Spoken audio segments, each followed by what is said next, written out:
Assalamualaikum warahmatullahi wabarakatuh. Balik lagi dengan gue Irman dan selamat datang kembali di Chemistry, cerita mistis para pendaki. Di kesempatan kali ini, seperti biasa, gue akan kembali menceritakan sebuah kisah mistis dari kalian-kalian yang sudah menceritakannya ke email. Dan kali ini ada sebuah kisah nyata dari Bang Dani saat melakukan pendakian ke Gunung Semeru, tepatnya di tahun 2008 silam. Sebuah pertualangan yang diwarnai kisah asmara yang pelik, cinta segitiga, namun juga dibalut dengan kejadian mistis selama perjalanan. Jadi, seperti apa keseruannya? Silahkan menikmati jalan ceritanya. Tapi sebelum kita masuk ke ceritanya, jangan lupa like, comment, and share video ini. Dan buat yang belum bergabung, kalian bisa klik tombol subscribe. Nyalahin juga lonceng pemberitahuannya supaya kalian gak ketinggalan cerita-cerita selanjutnya.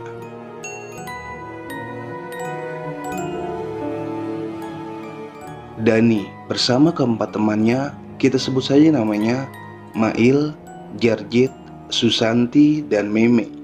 Mereka semua sewaktu itu masih duduk di bangku kelas 3 SMA. Singkatnya, sewaktu liburan sekolah, mereka merencanakan untuk melakukan pendakian ke Gunung Semeru yang jaraknya tidak terlalu jauh dari kota mereka. Cukup menempuh kurang lebih 3 jam perjalanan. Setelah persiapan yang cukup matang, mereka pun berkumpul di rumah Mail yang kebetulan lokasinya sangat dekat ke sebuah terminal di kota mereka. Mail, Dani, Jarjit, dan Meme sudah berkumpul di rumah Mail, sedangkan Susanti belum juga nampak tanda-tanda kehadirannya. Padahal mereka sudah sepakat untuk berkumpul di waktu yang telah mereka tentukan, yaitu pukul 8 pagi. Santi lama banget ya. Iya nih, coba lu telepon Dan. Gak diangkat dari tadi. Namun beberapa menit kemudian, akhirnya Susanti pun muncul dengan wajah yang sangat tergesa-gesa. Sorry gue telat. Tadi habis jagain warung sebentar. Nyokap gue ke pasar soalnya. Ah, kebiasaan lu mah ngaret. Udah gak apa-apa Il, dia juga kan bantu orang tuanya. Dani mencoba membela Santi karena memang dari setahun yang lalu Dani sudah menyukai Susanti. Namun cintanya hanya dalam hati. Sampai saat ini ia masih tak berani untuk mengungkapkan perasaannya. Ya udah yuk, kita langsung ke terminal aja. Mereka pun segera bergegas menuju terminal di kotanya. Dan sesampainya di sana, mereka langsung mengambil bus tujuan Malang. Di dalam bus, Dani sebangku dengan Mail. Lantas ia pun berbisik kepada Mail kalau ia mempunyai rencana untuk mengungkapkan perasaannya ke Santi yang sudah lama ia pendam. Ia pun meminta kepada Mail untuk membantunya dalam menyiapkan proses penembakan, yaitu di sebuah danau yang sangat indah yang ada di Semeru, Ranu Kumbolo. Sebuah tempat yang sangat romantis dan momen yang tak akan bisa terlupakan jika ia sampai berhasil mengungkapkan perasaannya ke Santi. Terlebih jika nantinya Santi menerima perasaannya, pasti akan terasa begitu menyenangkan. Bus pun melaju cepat meninggalkan kota mereka. Setelah 2 jam menikmati perjalanan, mereka pun tiba di kota Malang sekitar pukul 11 siang. Di sana mereka langsung menyambung angkutan untuk menuju ke sebuah kecamatan yang bernama Tumpang. Sesampainya di Tumpang, Mail segera menelpon jasa sebuah jeep yang sudah ia booking jauh-jauh hari untuk mengantarkan mereka ke desa terakhir di kaki Gunung Semeru, yaitu Desa Ranupane. Setelah 15 menit menunggu, jemputan pun datang. Mereka segera menaiki jeep tersebut dan segera meluncur ke Desa Ranupane. Memasuki Taman Nasional Bromo Tengger Semeru dengan disuguhkan pemandangan yang sangat indah. Cuaca kala itu sangat cerah karena mereka sedang berada di pertengahan musim panas. Sangat cocok sekali untuk melakukan pendakian. Sesekali di dalam perjalanan, Dani memperhatikan Santi yang kala itu terlihat begitu cantik. Seorang gadis dengan memakai kerudung dengan senyuman yang manis. Siapa yang tak jatuh hati dibuatnya? terlebih untuk seorang Dani yang memang sudah mengaguminya sedari dulu. Singkat cerita, mereka tiba di desa Ranupane sekitar pukul 12:30 siang. Sebelumnya, di perjalanan mereka sempat mampir ke sebuah klinik untuk tes kesehatan, karena salah satu syarat untuk mendaki Gunung Semeru yaitu adanya surat sehat. Setibanya di sana, mereka segera beristirahat dan memutuskan untuk makan siang dan juga sholat. Setelah itu, sekitar pukul 2 siang, mereka langsung melakukan registrasi pendakian dan masuk dalam briefing terakhir hari itu. Mereka di-briefing oleh pihak TN BTS bersama-sama dengan kelompok pendaki lain. Saat itu, hanya ada beberapa kelompok saja yang hendak naik ke Gunung Semeru. Bisa dikatakan cukup terbilang sepi. Dan setelah semuanya beres, Mail selaku leader dalam tim saat itu mengajak yang lainnya untuk doa bersama terlebih dahulu, guna memohon keselamatan selama pendakian. Sebelum kita mulai, alangkah baiknya kita berdoa meminta perlindungan Allah Subhanahu wa Ta'ala demi keselamatan kita semua. Dan nanti posisi berjalan akan gue tentukan. Gue berjalan paling depan membuka jalur. Selanjutnya Meme diikuti Jarjit, lalu Santi dan Dani di posisi paling belakang sebagai sweeper. Baik, mengerti semua? Berdoa dimulai. Selepas memanjatkan doa, mereka pun mulai melangkah. Tepat pukul 3 sore, mereka meninggalkan Ranupane dan perlahan berjalan memasuki area hutan. Dani nampak begitu senang karena posisi di depannya persis, yaitu Susanti, yang seakan-akan ialah yang menjaganya selama pendakian. Santi dan Meme memang terbilang baru di dunia pendakian. Mereka baru kedua kalinya mendaki gunung, yaitu yang pertama ke Gunung Penanggungan dan yang kedua langsung dihajar ke Semeru. Sesekali Santi nampak begitu kelelahan, padahal baru setengah jam berjalan. Tapi Dani terus-menerus melancarkan serangannya dengan jurus-jurus perhatian yang ia berikan kepada Santi, seperti memberikan minum, menawarkan istirahat sejenak, bahkan menawarkan untuk membawakan keril Santi. Ya, namanya juga lagi bucin, jangankan keril, gunung juga bisa dipanggul. Tapi saat itu, Santi hanya tersenyum kepada Dani sambil beralasan ia tidak mau merepotkan Dani. Setelah 1 jam berjalan, mereka pun tiba di pos 1. Mail mengajak yang lainnya untuk sejenak beristirahat, sekedar mengatur pernapasan dan juga minum-minum. San, lu keberatan gak? Sini carry lu gue yang bawain aja. Gak usah Dan, makasih ya, gue masih kuat kok. Nih Dan, bawain ransel gue aja. Ah, lu kan ada Jarjit tuh. Haha, dasar lu. Ya udah yuk, udah 10 menit nih, kita lanjut lagi jalan. Target mereka hari itu adalah camp di Ranu Kumbolo. Masih ada beberapa pos lagi yang harus mereka lewati. Semangat. Dengan semangat, mereka pun kembali berjalan, melewati pos demi pos. Singkatnya, sebelum benar-benar sampai di pos 4, mereka bertemu maghrib.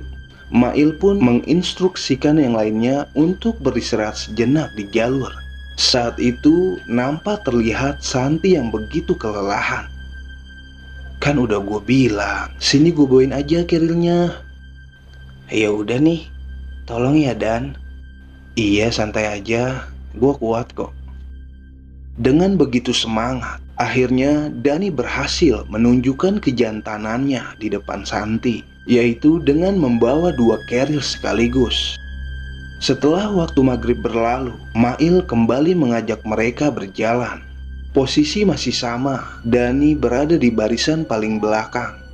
Sampai mereka tiba di pos 4, dan setelah ini 1 pos lagi mereka akan tiba di Ranu Kumbolo. Tanpa beristirahat, Mail mengajak yang lainnya untuk terus berjalan. Tapi keanehan mulai terjadi. Dani yang masih begitu semangat dengan menggendong 2 keril sekaligus, tiba-tiba mulai merasakan hal aneh. Tiba-tiba saja beban di punggung Dani terasa begitu berat.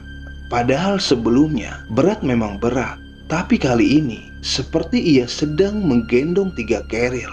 Langkahnya semakin tertatih seiring berjalannya waktu, sampai Santi yang berada di depannya pun mulai terlihat menjauh meninggalkan Dani. Dani sempat berteriak kepada Santi untuk menyeimbangkan langkahnya. Namun seolah cuek, Santi terus berjalan mengikuti langkah Jarjit yang berada di depannya. Sampai perlahan Dani mulai kehilangan Santi dalam pandangannya. Karena sudah pernah ke Semeru sebelumnya, ia pun masih bersikap santai. Dani memperhitungkan kalau dari jarak yang ia sedang pijakan saat ini untuk sampai ke Ranukumbolo paling tidak tinggal 15 menit. Akhirnya ia pun memutuskan untuk memberhentikan sejenak langkahnya dan segera membenarkan posisi kerilnya. Mungkin ada yang salah dalam penempatan posisi.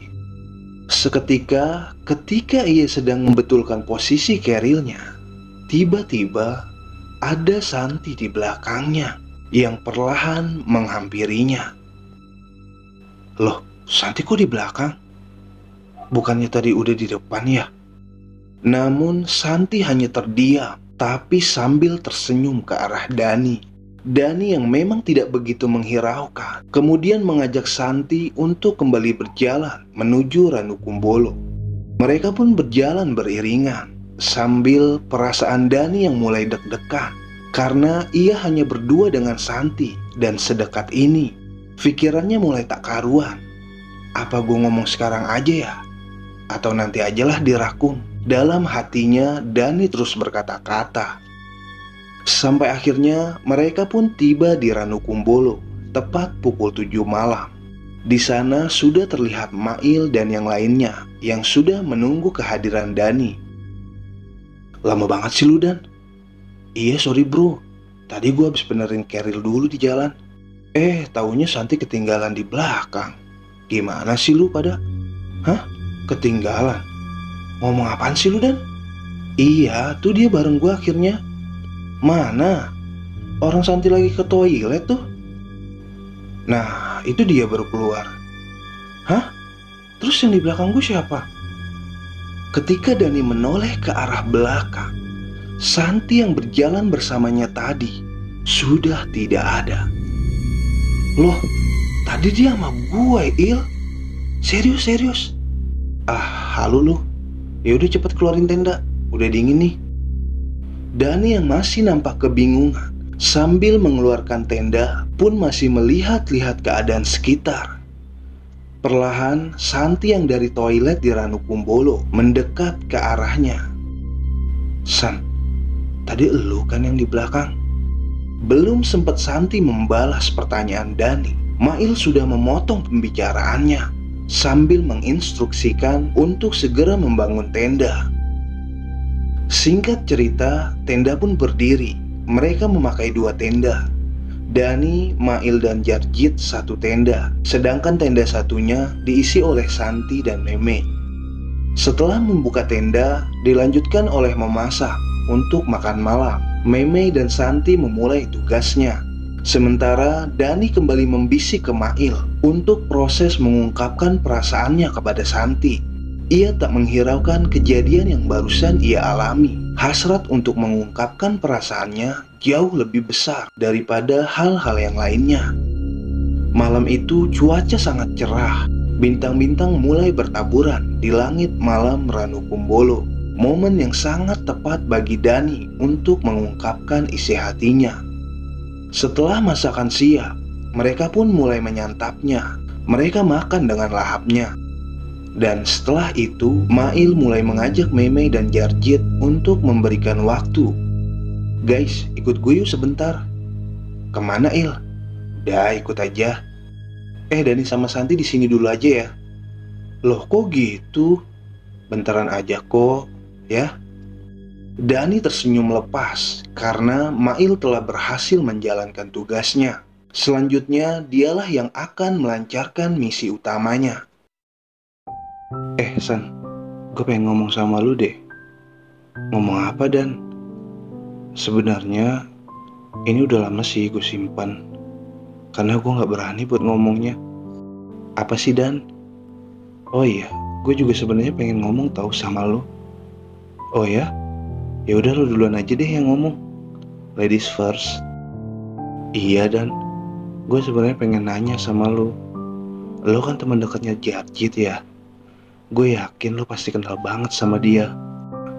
Jujur Dan, gue udah lama banget suka sama Jarjit. Tapi gue malu buat ngomongnya. Lo tahu sendiri kan, dia itu dingin banget kalau sama cewek. Gue pengen tahu aja, Jarjit udah punya pacar belum sih? Terus kira-kira dia mau gak ya sama gue? Sontak Dani pun hanya terdiam mendengar perkataan dari Santi. Ia pun lantas mengurungkan niatnya untuk mengungkapkan isi hatinya. Hei Dan, kok lu diam aja sih? Gimana menurut lu? Jadi suka juga ke sama gue? Ah iya, suka kok dia sama lu. Coba aja tembak San. Ah ngaco lu, masa cewek yang nembak? Gengsi lah. Tadi lu mau ngomong apa Dan? Apa ya? Lupa gue San. Nanti aja deh gue inget-inget dulu ya. Dih gak jelas lu mah. Semenjak itu semangat Dani yang tadinya membara kini berubah drastis menjadi duka. Cinta yang selama setahun ini ia pendam akhirnya kembali harus ia kubur dalam-dalam. Kemudian Dani pun segera masuk ke dalam tendanya dengan perasaan yang sangat kecewa. Tak berselang lama, Mail, Jarjit, dan Meme akhirnya kembali. Dani mana San? Udah masuk ke dalam tenda. Katanya mendadak gak enak badan dia. Mau langsung istirahat aja katanya. Lantas Mail dan Jarjit pun segera menyusul Dani masuk ke dalam tenda. Di dalam tenda, Dani sudah mengeluarkan sleeping bag-nya dan terlihat sudah memejamkan mata. Dan, lu katanya sakit ya? Nggak apa-apa Il, gue pengen istirahat aja. Oh ya udah deh kalau nggak apa-apa. Malam itu menjadi kelabu bagi Dani. Harapan yang begitu indah kini hanya sisa kekecewaan yang mendalam. Santi dan Memei pun masuk ke dalam tendanya. Malam itu mereka beristirahat dengan lelap, tapi tidak untuk Dani. Walaupun matanya terpejam, tapi hati dan pikirannya terasa kacau. Ia tak dapat tertidur, tidak seperti yang lainnya. Sampai saat jam menunjukkan tepat pukul 12 malam. Entah terlalu overthinking atau berhalusinasi, tiba-tiba Dani mendengar suara bisikan seorang wanita yang mengatakan hai kepada dirinya. Awalnya ia tidak menghiraukan suara bisikan tersebut. Namun bisikan itu terdengar lagi, bahkan lebih jelas di telinganya. Hai. Sontak ia pun segera membuka mata. Kemudian matanya memperhatikan sekitar tenda. Namun hanya terlihat Mail dan Jarjit saat itu yang tengah tertidur pulas. Karena tak mendapati apapun, ia pun kembali memejamkan mata sambil membaca doa. Sampai akhirnya Dani pun tertidur. Keesokan harinya, pagi begitu cerah. Mentari yang menyambut dari celah-celah bukit di Ranukumbolo memberikan rasa hangat kepada pendaki yang berada di area itu. Dani dan yang lainnya pun segera bangun. Sementara Santi dan Meme sudah bergelut dengan nesting dan kompornya untuk membuat mereka sarapan. Setelah menikmati sarapan dengan indahnya pemandangan di Ranukumbolo, Dani dan kawan-kawan pun segera merapihkan kembali tendanya dan bergegas untuk bergerak ke pos Kalimati, camp terakhir sebelum melaksanakan summit dini hari nanti. Perjalanan dari Ranukumbolo menuju Kalimati tidak ada yang janggal. Mereka sangat menikmati perjalanan itu. Tapi tidak dengan Dani. Semenjak kejadian semalam, ia terlihat lebih murung dan hanya berkata seadanya. Singkatnya, mereka tiba di pos Kalimati sekitar pukul 3 sore. Di sana, mereka kembali membuka tenda dan beristirahat mempersiapkan tenaga untuk summit dini hari nanti. Sore telah berganti malam, dingin mulai menusuk. Tepat pukul 1 pagi, mereka telah bersiap-siap untuk memulai summit. Jaket tebal, sarung tangan, headlamp, semua sudah lengkap. Perjalanan menggapai puncak Mahameru telah dimulai. Posisi berjalan masih sama seperti sebelumnya, yaitu Mail, Meme, Jarjit, Santi, dan Dani.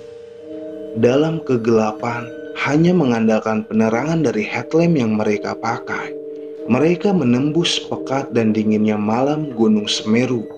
Dani yang melihat Santi berjalan tepat di depannya pun masih terasa nampak kecewa. Semangatnya telah padam. Ia mulai kehilangan fokus untuk berjalan. Sampai di suatu tempat yang bernama Arcopodo, Mail menginstruksikan untuk teman-temannya agar lebih fokus dalam berjalan, karena perjuangan yang sebenarnya baru akan dimulai. Saat itu, Dani yang memang sudah tak mempunyai semangat, mulai nampak berhalusinasi. Sementara Mail dan yang lainnya terus bergerak, Dani malah terdiam, yang sesekali melihat ke arah sekitar. Dan tiba-tiba, dari kejauhan, ia melihat sosok yang mirip sekali dengan Santi. Padahal ia tahu bahwa Santi berada 10 meter di depannya.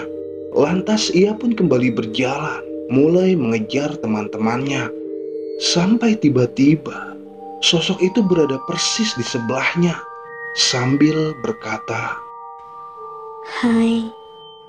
Dani yang kala itu nampak lemah, kemudian mulai kehilangan kesadarannya. Santi, Dani mana? Tadi di belakang. Ayo susul cepat. Mail dan yang lainnya pun panik melihat Dani yang tiba-tiba sudah tidak ada dalam rombongannya. Mereka pun sedikit berjalan turun dan menemui Dani dalam keadaan tergeletak di tanah. Dani, Dan, lu kenapa Dan? Dani sadar Dan. Setelah digoyang-goyangkan badannya, tiba-tiba terlihat senyuman di wajah Dani. Kemudian ia tertawa. Astagfirullahaladzim. Dan lu kenapa Dan? Dani terus-terusan tertawa, lalu kemudian mulai berkata, Saya menyukai pria ini. Bolehkah dia saya bawa?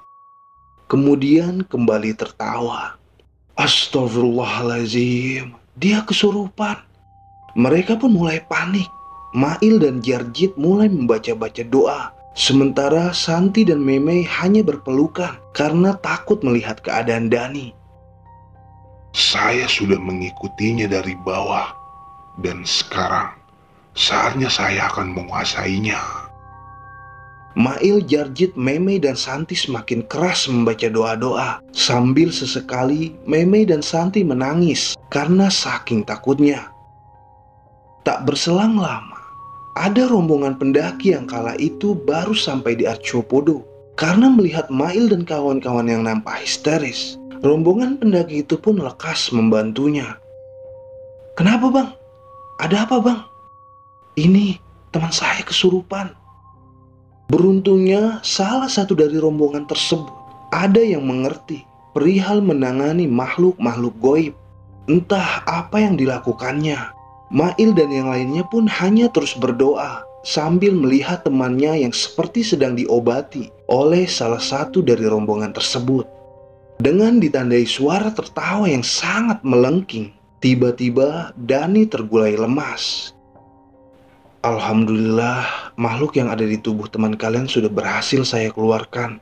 Saya sarankan untuk kalian menunda atau lebih baik membatalkan perjalanan ke puncak demi keselamatan teman kalian.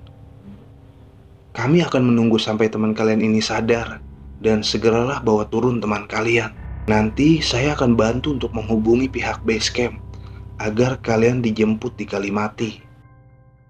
Dengan menggunakan HT, rombongan pendaki tersebut segera menghubungi pihak base camp untuk segera mengirimkan bantuan ke pos Kalimati. Setelah Dani sadar, Mail dan yang lainnya pun segera membawa Dani untuk kembali turun ke camp Kalimati. Sesampainya di Kalimati, waktu menunjukkan pukul 5 pagi.